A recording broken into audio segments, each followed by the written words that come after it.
Hello বাচ্চারা, এসে গেছে তোমাদের গৌরব স্যার আজকে একটা নতুন টপিক নিয়ে, নতুন সাবজেক্ট নিয়ে, সায়েন্সের একটা নতুন চ্যাপ্টার নিয়ে। তার আগে তোমরা সবাই কেমন আছো? নিশ্চয়ই তোমরা সবাই ভালো আছো। আমি খুব ভালো আছি। তোমরা কেমন আছো জানিও কমেন্টে, ঠিক আছে? আমার পড়াশোনানো কেমন লাগছে সেটা জানিও, কেমন পড়াচ্ছি সেটা বলো, কোনো সাবজেক্ট বুঝতে না পারলে সেটা কমেন্টে লিখে জানিও, ঠিক আছে? সবাই মন দিয়ে শুনবে। হ্যাঁ, আজকে আমরা একটা নতুন টপিক পড়াবো।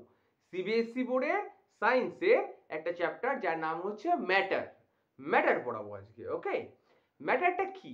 ম্যাটার হলো একটা জিনিস, একটা বস্তু, যার মধ্যে ম্যাটার কাকে বলে? ম্যাটার হচ্ছে যার বস্তুর মধ্যে মাস থাকবে আর ভলিউম থাকবে। যে জিনিসটার বা যে জিনিসের মধ্যে মাস আর ভলিউম থাকে তাকেই ম্যাটার বলে। এই মাস আর ভলিউমটাই বা কি? মাস হচ্ছে সেই জিনিসটার মধ্যে যতখানি বস্তু আছে, একটা ম্যাটারের মধ্যে যতখানি বস্তু আছে তাকে তার ম্যাটার বলে। ফর এক্সাম্পল, এটা একটা সলিড, এর মধ্যে যতখানি বস্তু আছে, এই ম্যাটারটা ম্যাটার, ধরে একটা ম্যাটার, এর মধ্যে যতখানি বস্তু আছে এটাকে বলবে এর মাস। ওকে, এটা এটা এটার ওই ওজনটা, এটা হচ্ছে ওর মাস। এর মধ্যে যতখানি বস্তু আছে মানে এর ওজনটা, এটা হচ্ছে এর মাস। আর ভলিউম কি? এটা যতখানি জায়গা দখল করে আছে আমাদের স্পেসের এয়ারের মধ্যে, যতখানি স্পেস এটা অকুপাই করে রেখেছে, এটাই হচ্ছে ওর ভলিউম। তাহলে ম্যাটার কাকে বলে? যার মধ্যে মাস আর যার একটা নির্দিষ্ট মাস এবং ভলিউম আছে তাকেই বলে ম্যাটার। এবং ম্যাটার, এই যে ম্যাটারটা আমরা জানছি ম্যাটার, এই ম্যাটার হচ্ছে বস্তু যার ম্যাটারটার মধ্যে যতখানি পরিমাণে মাস আছে আর যতখানি জায়গা ওটা দখল করে আছে, মানে ভলিউম যেটা, এটার উপর ডিপেন্ড করবে ম্যাটারটা কেমন। ওকে, এবার চলে আসছে এই ম্যাটার আমাদের সব জায়গায় ম্যাটার, সবকিছুই ম্যাটার। এটা পাথরের টুকরো ম্যাটার, এটাও একটা ম্যাটার, আবার এটাও একটা ম্যাটার, সব ম্যাটার। এটাও একটা ম্যাটার, এটাও একটা ম্যাটার, সব একটা ম্যাটার। মানে যা কিছু আমরা দেখছি, রুমালটা, এটাও একটা ম্যাটার, সব ম্যাটার। তো ম্যাটারের মধ্যে আসছে কি কি দিয়ে ম্যাটার তৈরি। তো ম্যাটার সম্বন্ধে বলার আগে, এগোনোর আগে চ্যাপ্টারটা, আমি একটু বলি যে এটা আবিষ্কার, মানে ম্যাটারকে ভাঙতে ভাঙতে ভাঙতে ভাঙতে সবচেয়ে ছোট যে টুকরোটা পাওয়া যায় এর নাম হচ্ছে পরমাণু। এই তথ্যটা বা এই কথাবার্তা, এই মতবাদটা, এই তত্ত্বটা, এই ইনফরমেশনটা প্রথম দিয়েছিল হচ্ছে আমাদেরই ইন্ডিয়ান সন্ন্যাসী, একজন ভারতীয় সন্ন্যাসী, মহর্ষি কর্নাড। ঋষিমণি কর্নাড এই কনসেপ্টটা আগেই দিয়েছিলেন, বহু বছর আগে ঐতিহাসিক যুগে দিয়েছিলেন, যে কোনো একটা জিনিসকে ভাঙতে ভাঙতে ভাঙতে ভাঙতে তার লাস্ট স্টেজে চলে গেলে তাকে বলে ইংলিশে অ্যাটম, বা বাংলায় বলে পরমাণু, পরমাণু। তো এই পরমাণুটা কি? পরমাণুই হচ্ছে ইংলিশে অ্যাটম। তো ম্যাটারটাকে ভাঙতে ভাঙতে ভাঙতে লাস্ট যে স্টেজে চলে যাবো, যেটাকে আর ভাঙা যাবে না, ওটাই হচ্ছে অ্যাটম। ওকে, এবার আসছে ম্যাটারটা কি। ম্যাটারও বললাম যে জিনিস যার মাস থাকবে আর যার একটা নির্দিষ্ট ভলিউম থাকবে, যেমন দেখালাম, যার মধ্যে একটা মাস থাকবে আর যার একটা নির্দিষ্ট ভলিউম থাকবে, এটাই হচ্ছে মাস। এটার ভিতরে যতখানি বস্তু আছে এটা হচ্ছে ওর মাস, আর এটা যতখানি স্পেস অকুপাই করে রেখেছে বা যতখানি জায়গা দখল করে রেখেছে এটাই হচ্ছে ওর ভলিউম। তাহলে যার একটা নির্দিষ্ট মাস আর ভলিউম থাকবে সেটাই হলো ম্যাটার। এবারে আসছে এই ম্যাটার ভাঙতে ভাঙতে ভাঙতে ভাঙতে যে শেষ যে কণাটা, সবচেয়ে ছোট, যেটাকে আর ভাঙা যায় না, এটাকে বলে অ্যাটম, মানে পরমাণু। এই পরমাণুগুলো কোথায় থাকে? তার মানে এই পরমাণুগুলো থাকে হচ্ছে এই ভাঙতে ভাঙতে লাস্ট স্টেজের আগের যে স্টেজটা, ভাঙতে ভাঙতে মলিকিউলস পাওয়া যায়, এবং ওই মলিকিউলস এর মধ্যেই থাকে অ্যাটমগুলো। তার মানে ভাঙতে ভাঙতে ভাঙতে ভাঙতে যখন মলিকিউল অব্দি আমরা পৌঁছে যাই, ওই মলিকিউলের পরে ওর ভিতরে মলিকিউলটার মধ্যে থাকে হচ্ছে অ্যাটম।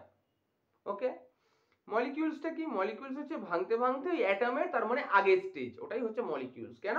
ওর মধ্যেই অ্যাটমগুলো আছে, ওটাকে ভেঙে দিলে অ্যাটম বেরিয়ে যাবে। ওকে, তো মলিকিউল স্টেজে হচ্ছে ওর মধ্যে অ্যাটমগুলো আছে।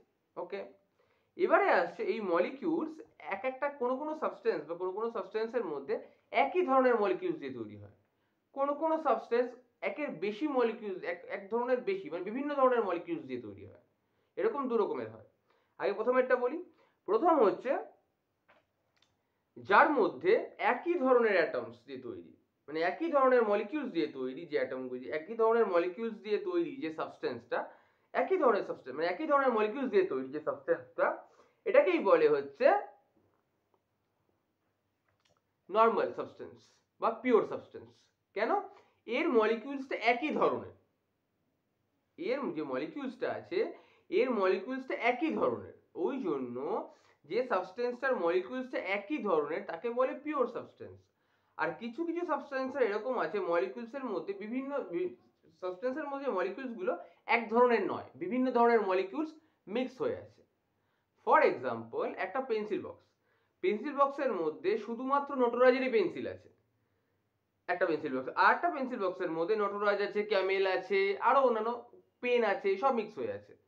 এবার যে পেন্সিল বক্সটার মধ্যে ধরে নাও শুধুমাত্র ক্যামেলেরই শুধুমাত্র নটরাজেরই পেন্সিল আছে, সেই পেন্সিল বক্সটা হচ্ছে কি একটা পিওর সাবস্টেন্স। কেন? ওর মধ্যে সেম ধরনের মলিকিউলস আছে, অন্য কোনো ধরনের মলিকিউলস নেই। ওকে।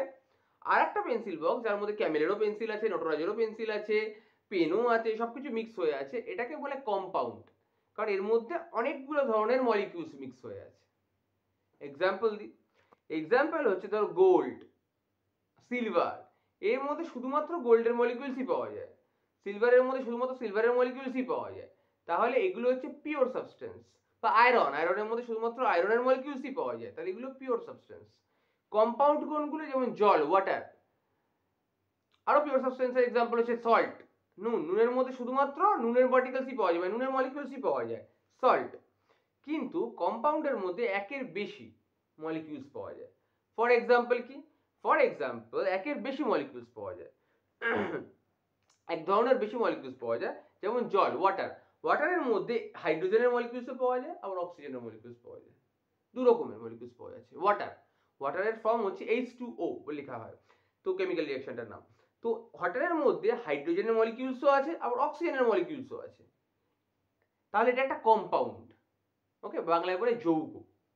এটা ছিল একটা সিঙ্গেল ধরনের, এখানে আছে দু তিন রকমের।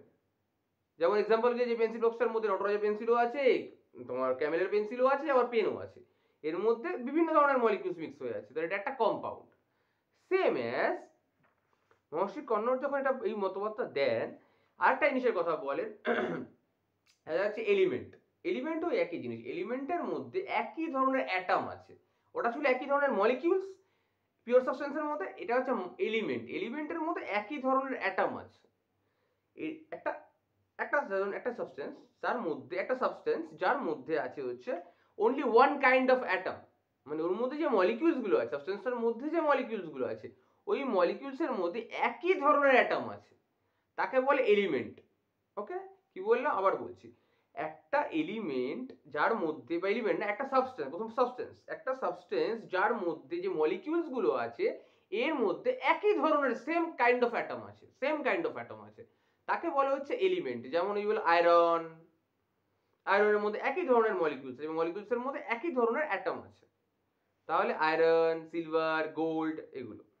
আবার এমনও কিছু আছে যেগুলোর মধ্যে একের বেশি ধরনের অ্যাটম মিক্স হয়ে আছে, যেমন ওই যে বললাম একটু আগে কম্পাউন্ড, যেটার এক্সাম্পল হচ্ছে water, sulphur dioxide, calcium carbonate, এগুলোর মধ্যে, সাবস্টেন্সের মধ্যে একের বেশি মলিকিউলসগুলোর মধ্যে একের বেশি অ্যাটম আছে, একের বেশি বিভিন্ন ধরনের অ্যাটম মিক্স হয়ে আছে, এটাকে বলে কম্পাউন্ড। তাহলে এলিমেন্ট আর কম্পাউন্ডটা ডিফারেন্সটা আমরা জানলাম।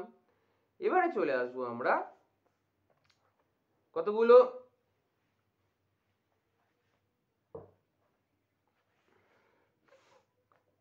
অক্সিজেন, হাইড্রোজেন এই দুটো মিশে, এই দুটো এলিমেন্ট বা এই দুটো অ্যাটম মিশে আছে কোন কম্পাউন্ডের মধ্যে? জলের মধ্যে। এক্ষুনি বলছিলাম যে জলের মধ্যে দুটো জিনিস মিশে আছে, হাইড্রোজেনও মিশে আছে, হাইড্রোজেনের অ্যাটমও মিশে আছে, আবার অক্সিজেনের অ্যাটমও মিশে আছে, এগুলো মিশে গিয়ে হয়েছে জল, এটা একটা কম্পাউন্ড। ওকে, এবার আসছে যে ম্যাটার কি? ম্যাটার জানলাম কি, ম্যাটার হচ্ছে যার মধ্যে মাস থাকবে, যার ভলিউম থাকবে, তাকে বলে ম্যাটার। এইবার এই ম্যাটার তিনটে স্টেটে বিলং করে, মানে তিনটে অবস্থা আছে ম্যাটারের। কি কি? একটা হচ্ছে সলিড, একটা হচ্ছে লিকুইড, একটা হচ্ছে গ্যাস। এই তিন রকমের অবস্থা আছে। সলিড হচ্ছে যার শক্ত, যেমন এটা একটা সলিড। কেন? এটা শক্ত, এটা একটা ফিক্সড শেপ আছে, ফিক্সড সাইজ আছে, এটা সলিড, এর ফিক্সড শেপ আছে, সাইজ আছে, তাই এটা সলিড। ওকে, তো এটাকে বলে সলিড। কেন? এটা ফিক্সড শেপ, ফিক্সড সাইজ আছে, একটা এরকম চেঞ্জ করা যাচ্ছে না, তাই এটা সলিড। এইবারে লিকুইড কাকে বলে? লিকুইড হচ্ছে যেটা তরল, যেটার কোনো ফিক্সড শেপ নেই, এই যে এটার কোনো ফিক্সড শেপ নেই, তাই এটা হচ্ছে লিকুইড। বা আমাদের জল, অয়েল, এগুলো সবই হচ্ছে এক্সাম্পল অফ লিকুইড। এবার আসছে গ্যাস। গ্যাসকে আমরা খালি চোখে দেখতে পাই না, এক্সাম্পল হচ্ছে পারফিউম, খালি চোখে দেখতে পাই না, গ্যাসের মতো হয়। এটা হচ্ছে গ্যাস, মানে এয়ার। গ্যাসের এক্সাম্পল হচ্ছে air, oxygen, carbon die oxide, এগুলো এগুলো আছে কিন্তু আমরা ফিল করতে পারি, কিন্তু আমরা এটাকে দেখতে পাই না।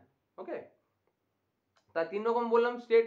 ম্যাটারের 3টে স্টেট, একটা হচ্ছে সলিড, একটা হচ্ছে লিকুইড, আর একটা হচ্ছে গ্যাস। 3টে স্টেট আমি বললাম। এই সলিড স্টেট আর লিকুইড স্টেট আর গ্যাস স্টেট একই তো ম্যাটার, তাহলে 3টে স্টেট কেন? সবই তো ম্যাটার, এটাও ম্যাটার ওটাও ম্যাটার, তাহলে 3টে স্টেট কেন? এই দুটো জিনিস দুরকম কেন? ওই গ্যাসটা এরকম কেন? 3টে স্টেট কেন 3 রকম?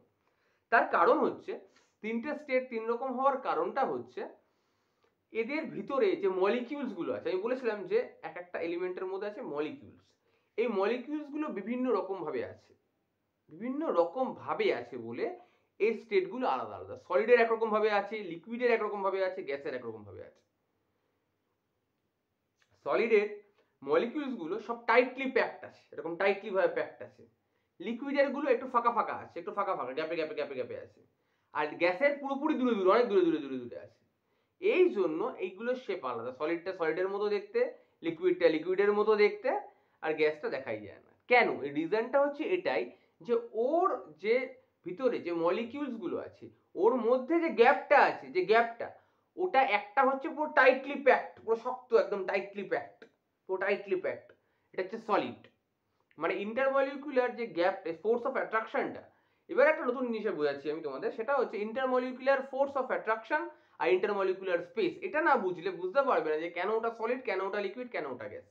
এটা বোঝার জন্য তোমাদের লাগবে হচ্ছে ইন্টারমলিকুলার স্পেস বোঝা আর ইন্টারমলিকুলার ফোর্স অফ অ্যাট্রাকশন বুঝতে হবে। ইন্টারমলিকুলার ফোর্স অফ অ্যাট্রাকশন হচ্ছে ওই মলিকিউলসগুলো নিজেদের মধ্যে কতখানি টেনে আছে, একজন একটা মলিকিউলস আরেকটা মলিকিউলসকে কত জোরে টেনে আছে, এটা হচ্ছে intermolecular force of attraction molecules গুলো। আর ইন্টারমলিকুলার স্পেস হচ্ছে দুটো মলিকিউলস এর মধ্যে গ্যাপ কতখানি, এটা কতখানি গ্যাপ, এটার কতখানি গ্যাপ, এটা কতখানি গ্যাপ, এই গ্যাপটাই হচ্ছে ইন্টারমলিকুলার স্পেস। এটার উপর ডিপেন্ড করে সেটা সলিড স্টেটে থাকবে, লিকুইড স্টেটে থাকবে, না গ্যাস স্টেটে থাকবে। দেখো এখানে ছবি দিয়ে দেখানো আছে, আমি তোমাকে দেখাচ্ছি। এই দেখো, এই যে এইখানে হচ্ছে ইন্টারমলিকুলার স্পেস গুলো একদম কম এবং টাইটলি প্যাকড হয়ে আছে, তাই এটা সলিডের। এটা লিকুইডে কি অনেকটা ফাঁকা ফাঁকা আছে, ইন্টারমলিকুলার গ্যাপটা অনেক বেশি আছে, স্পেস অনেকটা বেশি আছে। আর গ্যাসে তো সবচেয়ে বেশি আছে, গ্যাসের গ্যাপটা সবচেয়ে বেশি আছে, সবচেয়ে বেশি আছে গ্যাসের গ্যাপটা। ওকে, তাই এর থেকে আমরা বুঝতে পারলাম যে যার ইন্টারমলিকুলার স্পেসটা একদমই কম, মানে নাকে বরাবর একদম কম, সেটা হচ্ছে সলিড। যার গ্যাপটা বেশি তাকে বলে লিকুইড, আর যার গ্যাপটা অনেকটাই বেশি তাকে বলে গ্যাস। আর ইন্টারমলিকুলার ফোর্স অফ অ্যাট্রাকশনটাও সেই সেম, যার টান সবচেয়ে বেশি টাইট সেটা সলিড, যেটা হালকা টান, হালকা টানছে কিন্তু হালকা টেনে আছে, ওটা লিকুইড। আর যেটা সবচেয়ে কম টান, মানে একদম হালকা টান, হালকা আর মুভ করছে, এটা হচ্ছে গ্যাস। ওকে,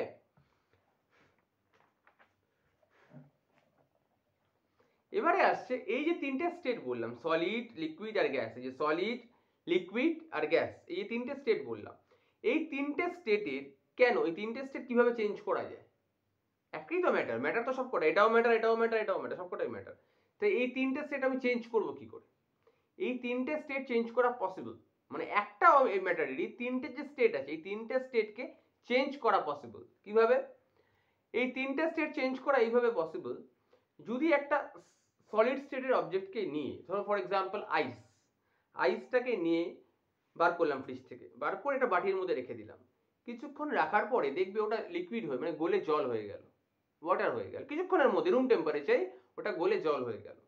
তাহলে আইসটা অটোমেটিক গলতে গলতে গলতে গলতে লিকুইড হয়ে গেল, তার নাম হয়ে গেল ওয়াটার। তখন ছিল আইস, এবার নাম হয়ে গেল ওয়াটার, কেন? ওটা লিকুইড ফর্মে চলে এসেছে।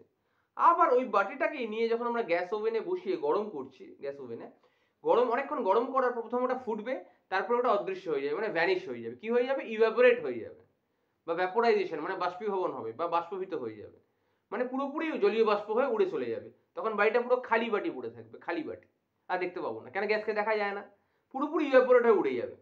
তাহলে একটাই জিনিস কিন্তু, জল, প্রথম ওই জলটা যখন সলিড হয়ে গেল ওটার নাম হয়ে গেল আইস, যখন ওটা লিকুইড হয়ে গেল ওর নাম হচ্ছে ওয়াটার, যখন ওটা পুরো ওয়াটার ভেপার হয়ে গেল, মানে হিট দিয়ে পুরো বাষ্পীভূত করে দিলে ওটা নাম হয়ে গেল ওয়াটার ভেপার। একটাই জিনিসের, আইস, ওয়াটার, ওয়াটার ভেপার, একটা জিনিসেরই 3টে স্টেট দিয়ে বোঝালাম। এবং এই চেঞ্জটা কে করছে বা কিভাবে হচ্ছে? সেটা হচ্ছে হিটের মাধ্যমে বা তাপ।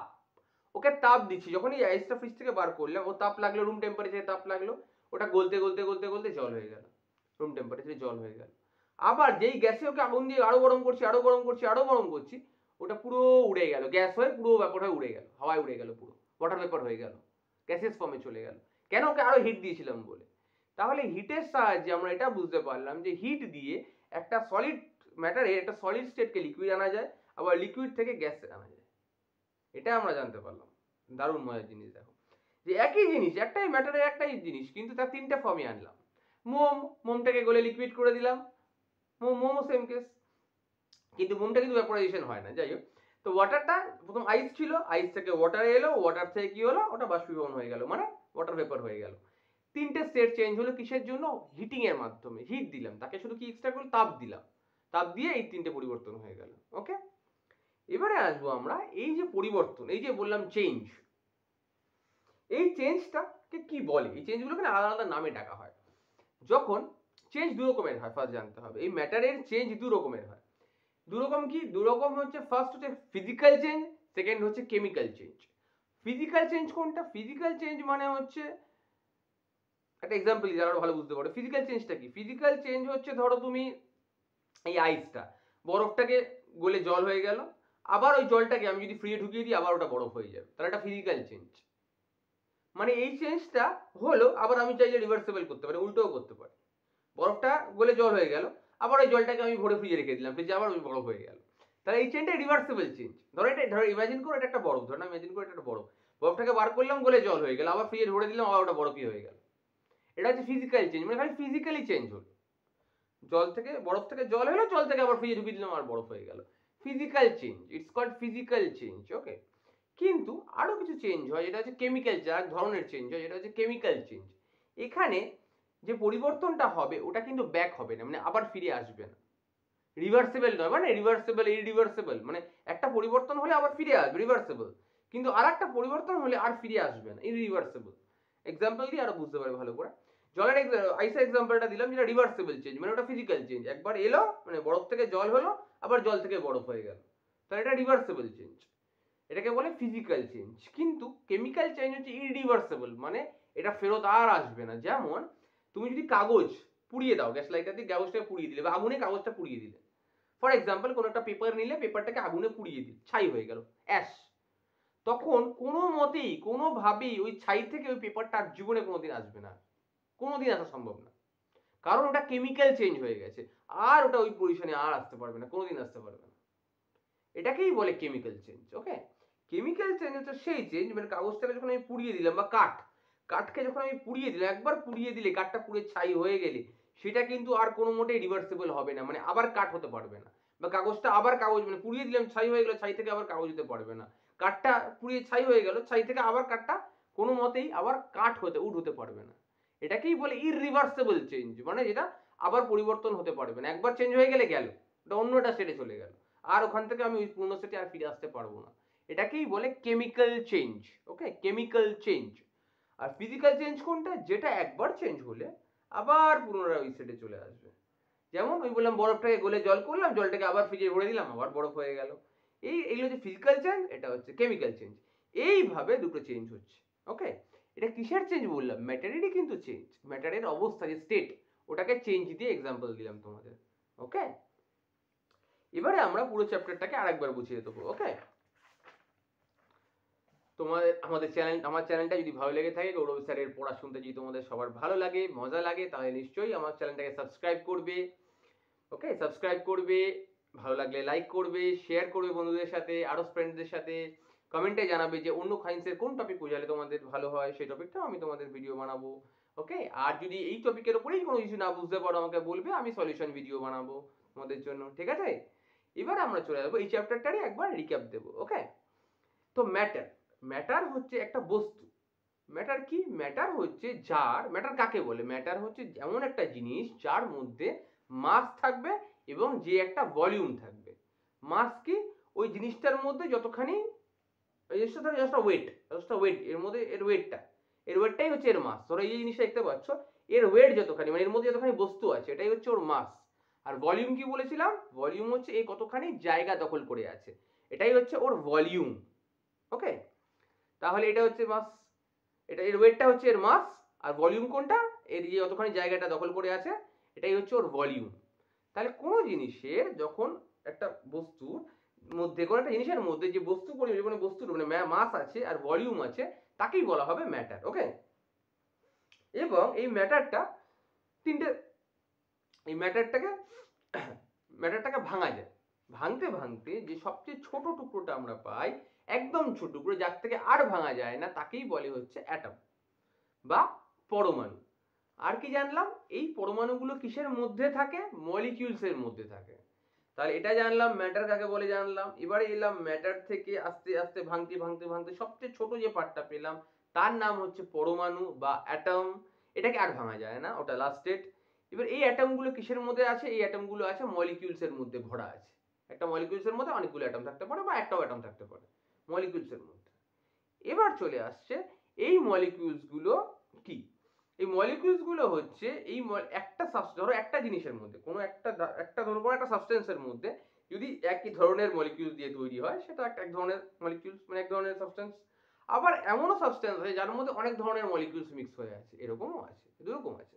একটা বললাম সাবস্টেন্স যার মধ্যে একই ধরনের মলিকিউলস দিয়ে তৈরি, আর একটা সাবস্টেন্স বলছি এটার মধ্যে অনেক ধরনের, দু তিন ধরনের মলিকিউলস দিয়ে তৈরি, এরকমও হতে পারে। আচ্ছা, এবার চলে আসছে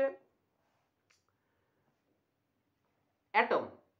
এই মলিকিউলস গুলোর মধ্যে কোনো কোনো মলিকিউলস এর মধ্যে একই ধরনের অ্যাটম আছে, আর কোনো কোনো মলিকিউলস এর মধ্যে অনেক ধরনের অ্যাটম আছে। যে মলিকিউলস এর মধ্যে একই ধরনের অ্যাটম আছে তাকে বলে হচ্ছে এলিমেন্ট, আর যে মলিকিউলস এর মধ্যে অনেক ধরনের অ্যাটম আছে তাকে বলে হচ্ছে কম্পাউন্ড। ক্লিয়ার? আবার বলছি, যে মলিকিউলসটার মধ্যে একই ধরনের অ্যাটম আছে, একই ধরনের ওয়ান টাইপ অফ একই ধরনের অ্যাটম আছে, তাকে বলে হচ্ছে এলিমেন্ট। যে মলিকিউলস এর মধ্যে একের বেশি বিভিন্ন দু ধরনের বা তিন ধরনের এলিমেন্ট, দু ধরনের তিন ধরনের অ্যাটম আছে, তাকে বলে হচ্ছে কম্পাউন্ড। এর এক্সাম্পল দিয়েছিলাম তোমাদের যে একই, যে যার মধ্যে মলিকিউলস এর মধ্যে একই ধরনের অ্যাটম আছে, এর এক্সাম্পল বলেছিলাম তোমাদের হচ্ছে সাবস্টেন্সের এক্সাম্পল, এলিমেন্টের এক্সাম্পল হচ্ছে এই ধরনের অক্সিজেন, নাইট্রোজেন, হাইড্রোজেন, এগুলো কার্বন, ক্যালসিয়াম, এগুলোর মধ্যে কি এই মলিকিউলস এর মধ্যে একই ধরনের অ্যাটম আছে। আর একটা কি বলেছিলাম, আর এক ধরনের আছে যার মধ্যে, যে মলিকিউলস এর মধ্যে এক ধরনের অ্যাটম না, বিভিন্ন ধরনের অ্যাটম আছে, মানে একের বেশি ধরনের অ্যাটমস আছে, তাকে বলে হচ্ছে কম্পাউন্ড। তার এক্সাম্পল দিয়েছিলাম জল, ওয়াটার। ওয়াটারের মধ্যে হাইড্রোজেন অ্যাটমসও আছে, আবার অক্সিজেনের মলিকিউলস, অক্সিজেনের অ্যাটমসও আছে, দুই রকম অ্যাটমস মিশে আছে, এটা হচ্ছে কম্পাউন্ড। ওকে, আর কি বলেছি? আর বলেছিলাম যে carbon die অক্সাইডও same case. Carbon die অক্সাইডের মধ্যে কি আছে? Carbon die oxide, CO2। কার্বনের আছে, অক্সিজেনের আছে, দুটো মিক্স হয়ে আছে, তাহলে এটা একটা কম্পাউন্ড। অক্সিজেন, অক্সিজেন কিন্তু শুধু একটা, O2। এর মধ্যে একই ধরনের অ্যাটম মিক্স হয়ে আছে, এক ধরনের O2।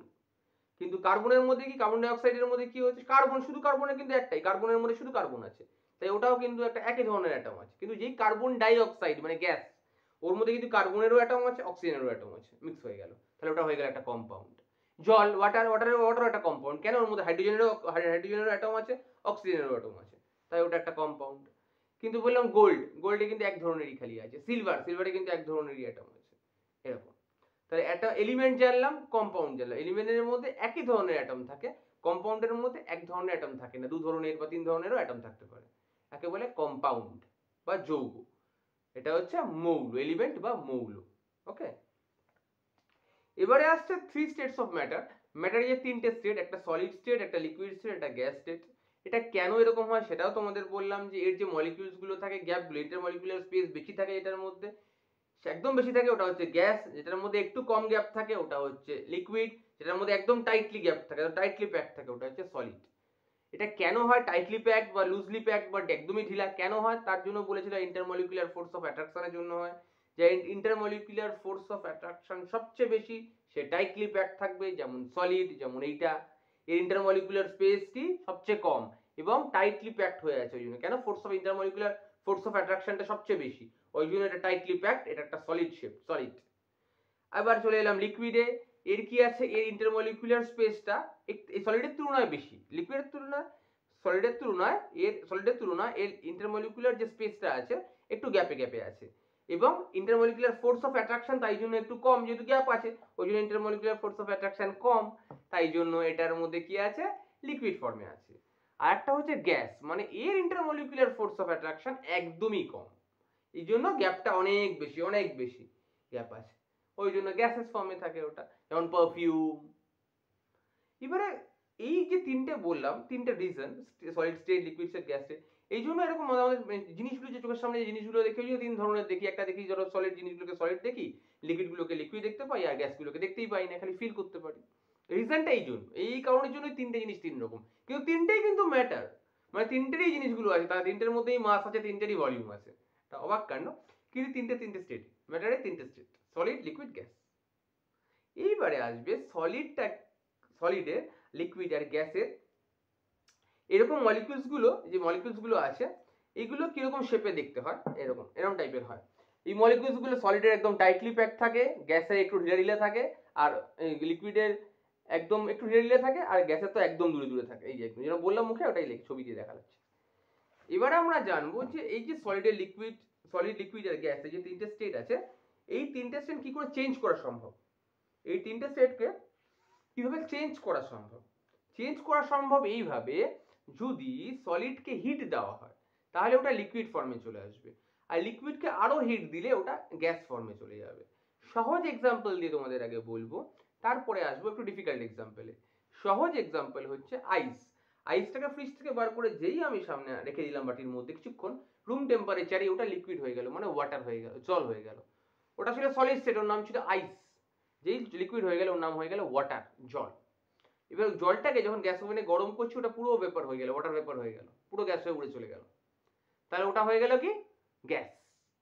তাহলে একই জিনিসের তিনটে স্টেট চেঞ্জ হলো কিভাবে, হিটের মাধ্যমে, হিট দিয়ে।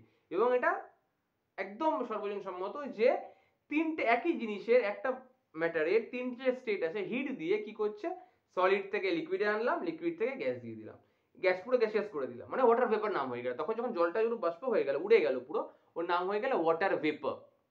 এটা ছিল ওয়াটার, এটা ছিল ওয়াটার ভেপার, আর এটা ছিল সলিড যখন আইস।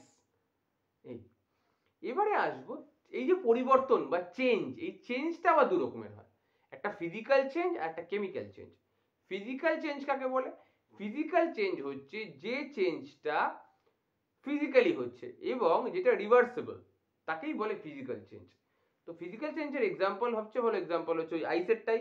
কেন, ওই বরফটাকে বার করে আনলাম, কিছুক্ষণ রাখার পর ওটা জল হয়ে গেল, তারপর ওটাকে আমি আবার ফ্রিজে রেখে দিলাম, তাহলে কি হয়ে গেল, ওটা আবার বরফ হয়ে গেল।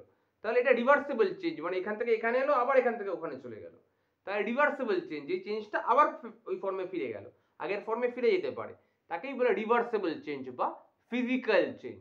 আমি আবার বলছি, যে চেঞ্জটা একবার জল, বরফ থেকে গলে জল হলো, আবার জলটাকে যখন ফ্রিজে ঢুকিয়ে দিলাম, ওটা আবার আইস হয়ে গেল, এটা হচ্ছে ফিজিক্যাল চেঞ্জ।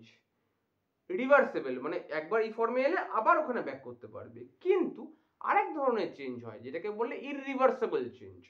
এই চেঞ্জটা কিন্তু একবার চেঞ্জ হলে আবার পুরনো স্টেটে ফিরে আসতে পারে না, সেটাই হচ্ছে ইররিভার্সেবল চেঞ্জ। এই চেঞ্জটা হচ্ছে, একবার যদি কাগজকে পুড়িয়ে দাও, কাগজটা পুড়িয়ে ছাই হয়ে গেলে ছাইটা আর কখনো আর কাগজ হতে পারবে না। বা কাঠ, উডটাকে তুমি উড পুড়িয়ে দিলে, আগুন জ্বালিয়ে কাঠটাকে পুড়িয়ে দিলে, কাঠ থেকে ছাই হয়ে গেলে, অ্যাশ হলো, ওই অ্যাশটা থেকে কোনোদিন কোনোভাবে কোনো চেঞ্জের মাধ্যমে তুমি আবার কাঠ তৈরি করতে পারবে না। এটাই হচ্ছে কেমিক্যাল চেঞ্জ, যে চেঞ্জটা রিভার্সেবল নয়, মানে ইররিভার্সেবল চেঞ্জ, এটাকেই বলে হচ্ছে কেমিক্যাল চেঞ্জ। ওকে, দু রকমের পরিবর্তন জানলাম বা দু রকমের চেঞ্জ জানলাম, একটা ফিজিক্যাল চেঞ্জ আর একটা হচ্ছে কেমিক্যাল চেঞ্জ। কেমিক্যাল চেঞ্জ কোনটা, যেটা ফিরে আসবে না, যেমন কাগজ পুড়িয়ে দিলে একবার ছাই হয়ে গেলে সেটা আর কাগজ তৈরি করতে পারবো না ওটা দিয়ে, ছাইটা দিয়ে। বা কাঠটাকে পুড়িয়ে দিলে একবার যদি অ্যাশ হয়ে গেলে ওটাকে আবার আমি উড বানাতে পারবো না বা কাঠ বানাতে পারবো না, তাহলে এটা হচ্ছে কেমিক্যাল চেঞ্জ বা ইররিভার্সেবল চেঞ্জ। কিন্তু যদি বরফকে গলিয়ে জল বানিয়ে দিই, আর জল থেকে আবার জলটাকে যদি বরফে ফ্রিজে রেখে দিই, ওটা আবার আইস হয়ে যাবে, এটা হচ্ছে ফিজিক্যাল চেঞ্জ বা রিভার্সেবল চেঞ্জ। ওকে, তোমরা সবাই বলবে আজকে চ্যাপ্টারটা তোমরা সবাই কেমন, ভালোভাবে কেমন বুঝলে, কিছু না বুঝলে নিশ্চয়ই কমেন্টে জানাবে, কেমন লাগছে গৌরব স্যারের ক্লাস কমেন্টে জানাবে, যদি ভালো লাগে নিশ্চয়ই সাবস্ক্রাইব করবে, লাইক করবে, শেয়ার করবে বন্ধুদের সাথে, কমেন্টে জানাবে। ওকে, সবাই ভালো থাকো বাচ্চারা, টাটা। আবার নেক্সট দিন আসবো একটা নেক্সট সায়েন্সের নেক্সট চ্যাপ্টার নিয়ে। ওকে, টাটা।